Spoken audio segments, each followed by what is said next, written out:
The massive starship Stellar Winds drifted through space, its quantum drive emitting an irregular pulse that made Captain Reed's antenna twitch with worry. The captain stood on the bridge, his four eyes fixed on the status displays that covered the front wall. Every screen showed red warnings, and the sound of the failing engine echoed through the ship's halls like a dying animal. "Status report," Reed commanded, his translated voice firm despite his growing concern. The ship's main engineer, a tall figure with silvery skin, stepped forward from his control station.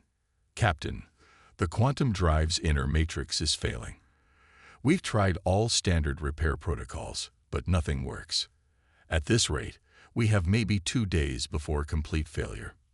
Reed nodded slowly, his upper eyes closing in thought, while his lower pair remained fixed on the displays. The Stellar Winds carried valuable cargo that needed to reach the Centauri trading hub within the week. A complete engine failure would ruin them. "How far are we from the nearest repair station?" Reed asked, already knowing they had passed 3 of the finest facilities in the galaxy. None had been able to fix the strange problem with their drive. "The closest top-tier facility is 6 days away at our current speed," the navigator reported. However, she hesitated, her scales shifting color slightly. "There is a human repair station nearby. Station Delta 7, in orbit around Earth." An uncomfortable silence fell over the bridge. Everyone knew about human repair stations, but not for good reasons. Humans were newcomers to space travel, barely 2 centuries into their journey among the stars. Their technology was considered primitive by most standards, their methods unorthodox and often frightening to watch. As if sensing their thoughts, the ship gave another worrying shudder. The engine's pulse became even more irregular, and new warning lights flickered across the displays. "Sir," the engineer called out, his silver skin paling further. "The degradation is accelerating. We won't last 2 days at this rate." Just then, a new voice crackled over their communication system. "This is Captain Jones of the Earth merchant vessel Lucky Star. Couldn't help but notice you're having some engine trouble." Picked up the quantum flutter from a parsec away. Reed hesitated before responding. "This is Captain Reed of the Stellar Winds." "Yes, we're experiencing difficulties." "Thought so. That sounds like a Type 7 quantum matrix going into cascade failure. Had the same problem last year. Let me guess, none of the standard repair stations could fix it." Reed's antenna perked up in surprise. "How did you know?" A friendly chuckle came over the comm. "Because they all use automated systems and standardized protocols. You need someone who knows how to think outside the box. Station Delta 7 is just 3 hours from your position. They fixed mine up better than new." The bridge crew exchanged uncertain looks. The engineer's data pad showed another concerning spike in the drive's degradation. "Captain," the engineer whispered, "we don't have many options left." Reed took a deep breath, all 4 eyes now focused on the slowly dying engine readouts. "Thank you, Captain Jones. We'll take that under advisement." "No problem. Oh, and when you get there, ask for Chief Mason or Engineer Walker. Tell them Jones sent you. They'll take good care of you." After the human ship signed off, Reed turned to his crew. "Opinions?" "Sir, the humans are." The navigator started, her scales turning a worried shade of blue. "Well, they're known for using unusual methods.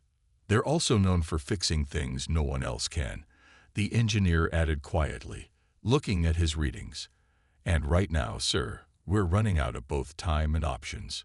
Reed looked at the massive viewing window, where the distant blue-green marble of Earth was just visible among the stars. Their ship shuddered again, worse this time, and the decision was made. "Set course for Station Delta 7, he ordered, "and pray the humans know what they're doing." As they changed direction, none of the crew realized they were about to become part of a story that would change how the galaxy viewed human engineering forever.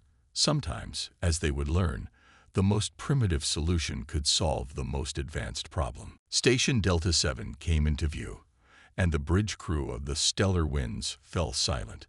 Unlike the gleaming crystal structures of standard repair stations, Delta 7 looked like a massive industrial complex floating in space. Metal beams stretched out in all directions, creating repair bays of various sizes. Welding sparks could be seen flying from several areas, and work pods buzzed around like busy insects. "It looks." The navigator struggled to find a polite word, her scales shifting to a concerned purple. "Primitive." Reed finished for her, all four eyes fixed on the approaching station. "Maybe that's exactly what we need right now." The ship's quantum drive gave another sickening lurch, as if agreeing with the captain. Warning lights that had been flashing red now started turning black, a sign of complete system failure. "Station Delta 7 to approaching vessel." A calm human voice came over the comm system. "We've detected severe quantum drive instability in your ship. Directing you to Emergency Bay 4. Please follow the guide lights." A series of bright yellow lights lit up along their approach path. Reed noticed how smoothly they were arranged, guiding them to a massive repair bay that could easily fit their ship. "At least they're organized," the engineer muttered, still looking uncertain about trusting their advanced ship to such a basic-looking facility. As they entered the bay, massive mechanical arms reached out to secure their ship. The crew watched in amazement as these seemingly crude devices adjusted with incredible precision to their hull's exact specifications. A man in a dark blue uniform appeared on their main screen. His gray hair and lined face spoke of years of experience, and his eyes held a knowing look. "Welcome to Delta 7. I'm Station Chief Tom Mason. Captain Jones radioed ahead about your situation. Thank you for accepting us." Reed replied formally. "I am Captain Reed of the Stellar Winds. Our quantum drive is failing in a way that doesn't match any standard repair protocols." Mason finished, nodding. "I can hear it from here. That's a very distinctive sound, like a cat trying to sing opera." The bridge crew looked at each other in confusion, not knowing what a cat was or why it would sing opera. But Mason's confident tone was reassuring. "If you'll permit us to board, my lead engineer would like to take a look," Mason continued. "Fair warning. Our methods might seem a bit unusual compared to what you're used to." Reed's antenna twitched nervously. "Unusual how?" "Well," Mason smiled, "let's just say we humans had to learn to fix things without always having the right parts or newest technology. We got pretty good at improvising." Just then, the quantum drive made a sound that could only be described as a mechanical scream. The engineer's control panel erupted in a cascade of failing system warnings. "Captain," the engineer said urgently, "we just lost containment in the secondary matrix. We have maybe an hour before total drive failure." Mason's expression turned serious. "Permission to send over my team immediately, Captain Reed." "That sound means things are about to get interesting." Reed looked at his dying ship, his worried crew, and then back at the human's steady gaze. They had come this far. "Permission granted," he said. "Please, help us." Within minutes, a group of humans in work suits entered through the main airlock. Leading them was a woman carrying what looked like a very basic toolkit. Her name tag read Walker. "So," she said, looking at the alien crew with a friendly smile, "Jones tells me you've got a Type 7 having a quantum tantrum. Let's take a look under the hood, shall we?" As Engineer Walker and her team headed toward the engine room, Reed couldn't help but notice how confident they seemed. These humans didn't move like people who were about to work on advanced alien technology. They moved like experts who knew exactly what they were doing. Perhaps, Reed thought, there was more to human engineering than met the eye. Engineer Walker stood in front of the massive quantum drive, her eyes scanning the complex machinery while the alien engineer hovered nervously beside her. The drive's inner core pulsed with an unhealthy blue light, sending waves of unstable energy through the engine room. "Interesting," she said, pulling out what looked like a simple handheld scanner. "You've got 3 different types of quantum technology merged here. No wonder the standard repair stations couldn't fix it." The alien engineer's silver skin rippled with surprise. "How could you know that?" Our ship's design is very advanced. Walker smiled, tapping her scanner. Because humans had to learn to work with everyone's technology. We couldn't afford to build our own fancy quantum drives at first, so we learned to fix and combine what we could get our hands on. She walked around the drive, occasionally stopping to take readings. The alien crew watched in confusion as she pulled out more tools that looked far too basic for such advanced machinery. Your quantum matrix is trying to operate on 3 different frequencies at once, Walker explained, opening a panel that the alien engineer didn't even know could open. It's like trying to dance to 3 different songs at the same time. We need to get them back in sync. Captain Reed had joined them in the engine room, his 4 eyes widening as Walker started laying out her tools. Those look rather primitive, he said carefully.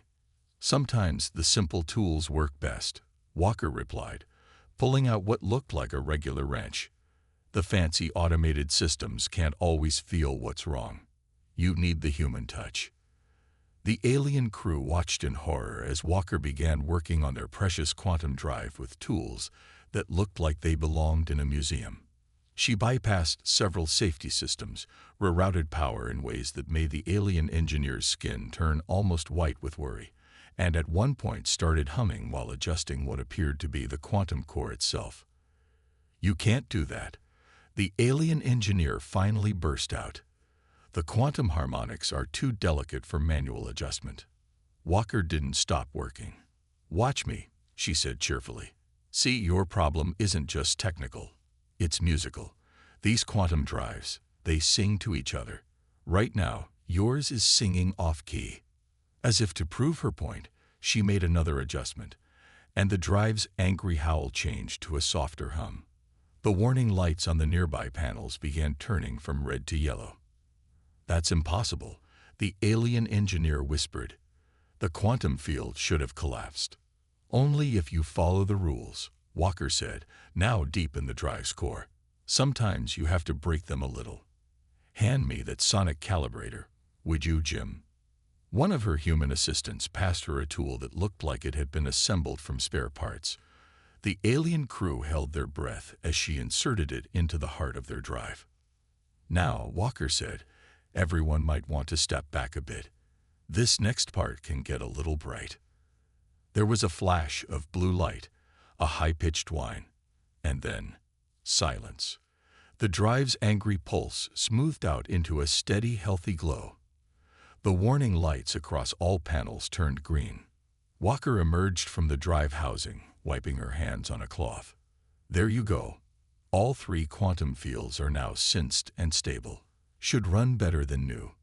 The alien engineer rushed to his control panel, checking the readings with trembling hands. This is impossible. The efficiency rating is 110% of factory specifications." "That's because factories don't like to admit their specs can be improved," Walker said with a wink. "They stick to safe, tested methods. We humans, we like to experiment a little." Captain Reed stared at his ship's heart, now humming with power he hadn't felt since it was new. "How did you learn to do this?" Walker packed up her tools, her smile proud but humble. "Necessity, Captain. Earth was late to the space game. We couldn't afford to be picky or stick to the manual. We had to learn to fix everything, combine technologies, make do with what we had. Turns out, that made us pretty good at solving problems others can't." As the human engineering team prepared to leave, the alien crew looked at their ship's quantum drive with new eyes. Perhaps they realized there was something to be said for the human way of doing things after all. 2 weeks after the repair of the stellar winds, Station Chief Mason stood in his office, staring at the growing line of ships waiting outside Delta 7. The station's massive viewing window showed vessels of all shapes and sizes, from dozens of different alien species. Some had traveled for days just to reach them. "Tom," Engineer Walker called from the doorway, "we've got another interesting case. Remember that quantum drive we fixed? Well, now we've got 5 more ships with similar problems, all asking for us specifically." Mason turned from the window, a slight smile on his face. "Captain Reed's been talking, hasn't he?" Not just talking. Walker handed him a datapad. He posted a detailed review on the Galactic Repair Network. It's gone viral across 3 sectors. The review filled the screen, accompanied by before and after readings of the stellar winds quantum drive. The efficiency numbers caught every engineer's eye. No one had ever seen improvement rates like that before. "Did you see the comments?" Walker asked, scrolling down. "Every major shipping company is talking about us. They're calling us the miracle workers of the repair industry." Just then, the station's communication officer burst in. "Chief, we've got an urgent call from the Trading Hub Council. They want to know how we managed to fix a quantum cascade failure with, let me quote this, primitive tools and impossible methods." Mason laughed. "Tell them it's not about the tools. It's about understanding the problem from every angle, not just the textbook solution." The station shook slightly as another massive ship docked in one of the repair bays. Through the window, Mason could see it was a luxury liner from the Centauri sector, its crystal-like hull gleaming in Earth's reflected light. "Their main computer is stuck in a logic loop," Walker reported, checking her pad.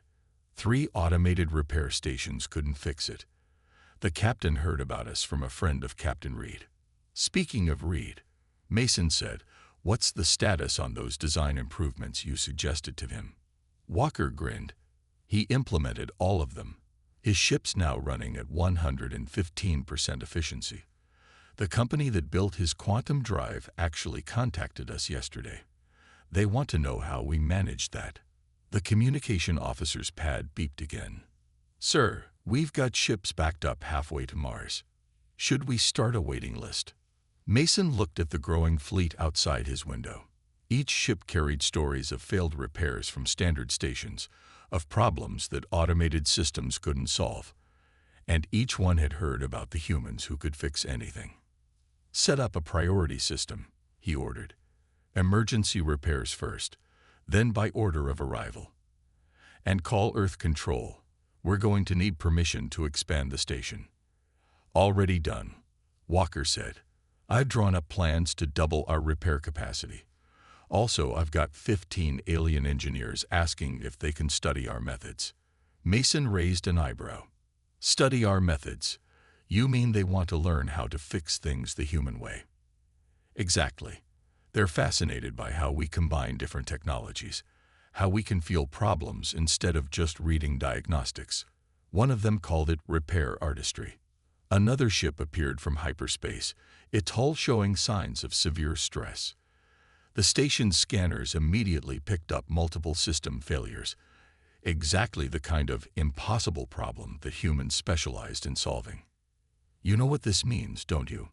Mason asked, watching as the repair crews prepared to receive their newest challenge. Walker nodded. "Earth's repair techniques are about to become the new standard. Not bad for a bunch of primitive tools and impossible methods, right?" As they watched, more ships appeared on the horizon.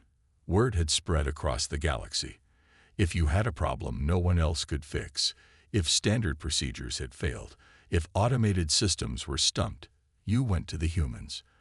They might use simple tools and unconventional methods, but they got results that no one else could match. Delta 7 had become more than just a repair station. It had become proof that sometimes the best solutions came from the simplest approaches. Engineer Walker stood before a group of 30 alien engineers in Delta 7's newly built training center. The room was filled with various species, some with multiple eyes, others with shimmering scales, and a few that looked like floating clouds of light. All of them were top experts from their worlds, and all had come to learn the human way of fixing things. "Today," Walker said, gesturing to a damaged quantum drive on the workshop floor, "we're going to break some rules. First rule we're breaking. The one that says this drive is unfixable." The alien engineers murmured among themselves. One of them, a crystalline being named First Engineer Bright, raised an appendage. "But the manufacturer's specifications clearly state." "Specifications," Walker interrupted with a smile, "are guidelines, not laws. Watch this." She pulled out her trusted wrench and approached the drive. Who wants to help me prove the impossible is possible? In the observation room above, Station Chief Mason watched with Captain Reed, who had returned to Delta 7 for his ship's routine maintenance. "Your engineer, Walker, is quite the teacher," Reed said, his antenna twitching with amusement as he watched the alien engineers gradually overcome their fear of primitive tools. "She understands something important," Mason replied. "It's not just about teaching them to fix things. It's about teaching them to think differently." Below, Walker had split the alien engineers into teams. Each team had a mix of species and specialties. She moved between groups, encouraging them to share their knowledge and challenge each other's assumptions. "See how the quantum field pulses," she asked one group. "Don't just read the numbers. Feel the rhythm. Every machine has its own heartbeat." A floating cloud engineer drifted closer to the drive. I think I understand. The vibrations tell a story that the diagnostics miss." "Exactly," Walker beamed. "Now, who wants to learn about percussive maintenance?" The alien engineers watched in horror as she gave the drive housing a precise tap with her wrench. The irregular pulse suddenly smoothed out. "Sometimes," she explained to their shocked faces, "you just need to remind the machine who's boss." In another corner of the station, human engineers were learning too. Alien technicians shared their advanced knowledge, teaching humans about technologies they had never seen before. The exchange of ideas flowed both ways. A month into the program, the results were starting to show. Ships that arrived at Delta 7 were being repaired faster than ever, with solutions that combined human intuition and alien technology in ways nobody had imagined before. "Look at this," Mason said to Reed, pointing to a repair bay through the window. A team of mixed species was working together, human tools alongside alien technology, fixing a problem that would have been declared hopeless just months ago. "We've received requests from 20 more worlds," Mason continued. "They all want to send their engineers here to learn. The Galactic Engineering Council is talking about making our methods part of standard training." Reed's antenna twitched thoughtfully. "You humans have changed everything. Before, we relied too much on computers and standard procedures. We forgot that sometimes you need to. What does Engineer Walker call it? Think outside the box." Mason smiled. "Though sometimes I think we humans never knew there was a box to begin with." Down in the training center, Walker was wrapping up the day's lesson. The alien engineers were gathered around the quantum drive, which now hummed with perfect efficiency. "Remember," she told them, "every problem is an opportunity to learn something new. Don't be afraid to try something different. The universe is full of surprises, and sometimes the best solution is the one nobody expected." As the alien engineers filed out, talking excitedly among themselves about the day's lessons, Walker looked at her wrench with pride. This simple tool had become a symbol of humanity's contribution to galactic engineering, a reminder that progress didn't always mean complexity. The future of space repair was changing, one lesson at a time. And at the heart of it all was the simple human belief that anything could be fixed if you were willing to try something new. The emergency alarm blared through Delta 7, its urgent tone pulling Station Chief Mason from his sleep. He rushed to the control room, still pulling on his uniform jacket. "Report," he called out as he entered. The room was already full of staff, all focused on their screens. "Sir," his night supervisor pointed to the main display, "we've got a refugee fleet approaching. 15 ships, heavily damaged. They just dropped out of hyperspace at the edge of our system." The screen showed the fleet, and Mason's heart sank. The ships looked like they had been through hell. Hull breaches were visible on several vessels, and their engine signatures were wildly unstable. "Get me contact with their lead ship," Mason ordered. Within moments, a tired-looking alien captain appeared on screen. Their exoskeleton was cracked in several places, showing the strain they had been under. "This is Captain First of the Mendari refugee fleet." The alien's translated voice was weak. "We've traveled through 3 sectors seeking help. Our worlds were caught in a solar storm. We had to evacuate quickly." Engineer Walker burst into the control room, already reviewing damage reports on her pad. Tom, it's bad. Their ships weren't meant for deep space travel. They modified farming vessels and cargo haulers for the evacuation. The modifications are failing. 7 repair stations have already turned us away, Captain First continued. They said the damage was too extensive, too irregular for their automated systems to handle. Mason and Walker shared a look. This was exactly the kind of impossible problem that humans specialized in solving. Captain First, Mason said firmly, "Bring your fleet in. We'll help." The next few hours were a blur of activity. As the refugee ships limped into Delta 7's repair base, the true scale of the challenge became clear. Each ship had been modified differently, using whatever parts and materials the refugees could find. The result was a nightmare of incompatible systems barely holding together. "Look at this," Walker said, examining one ship's engine room. "They've combined agricultural power cells with old mining thrusters.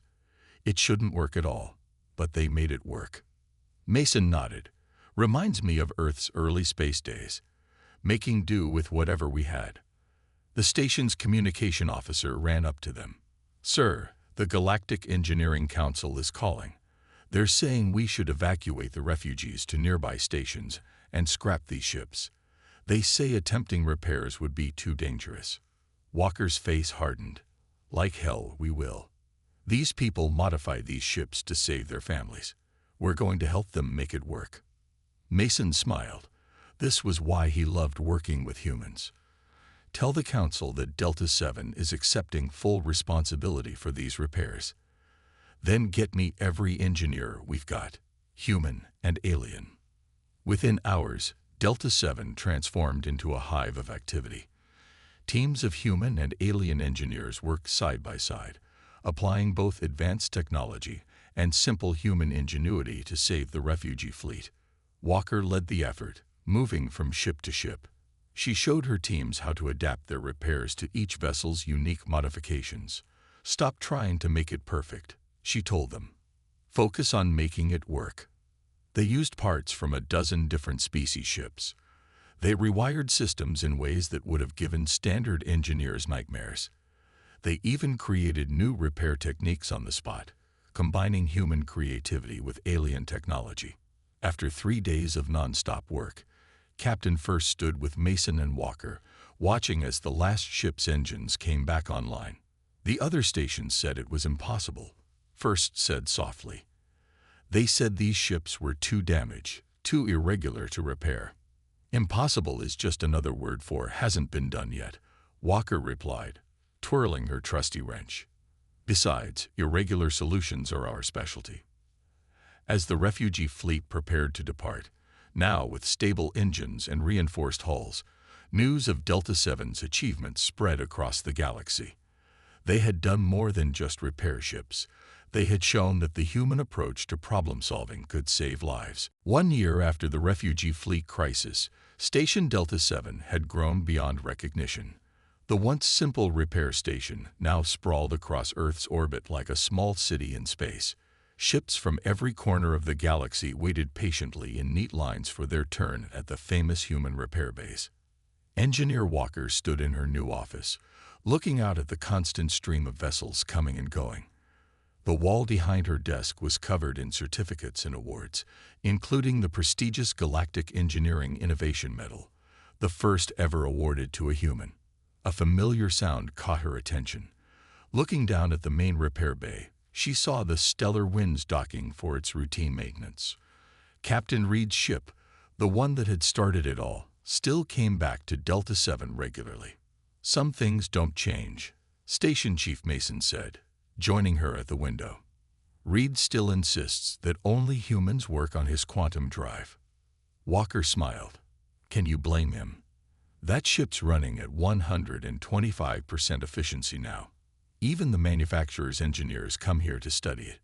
The station's main corridor was busy with activity. Human engineers walked alongside alien technicians, sharing knowledge and jokes.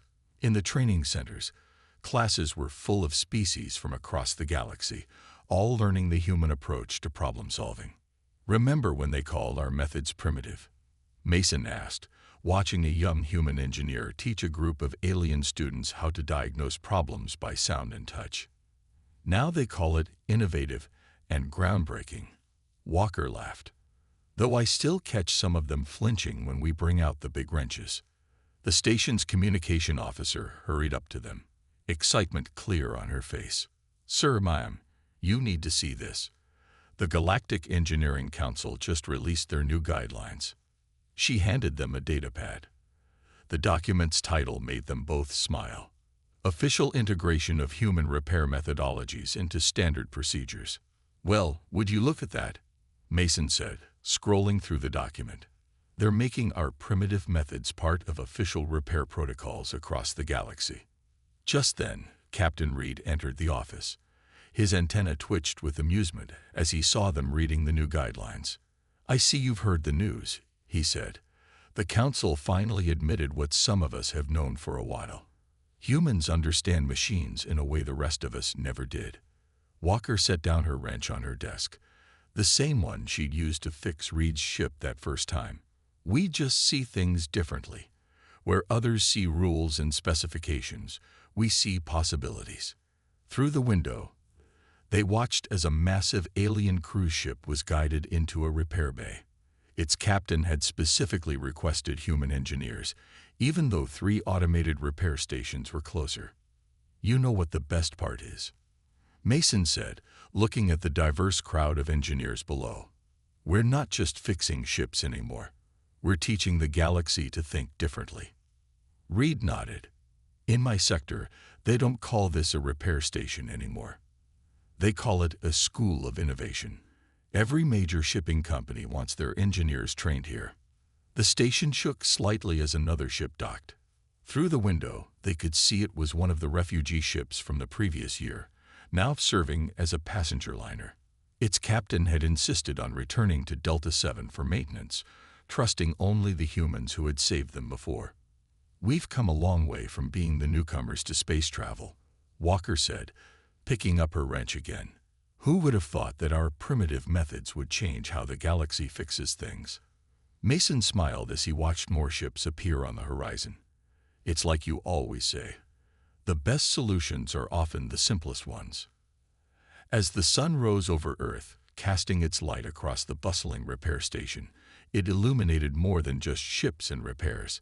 It showed a future where human ingenuity had found its place among the stars, proving that sometimes the most advanced civilization isn't the one with the fanciest tools, but the one that never stops finding new ways to solve old problems.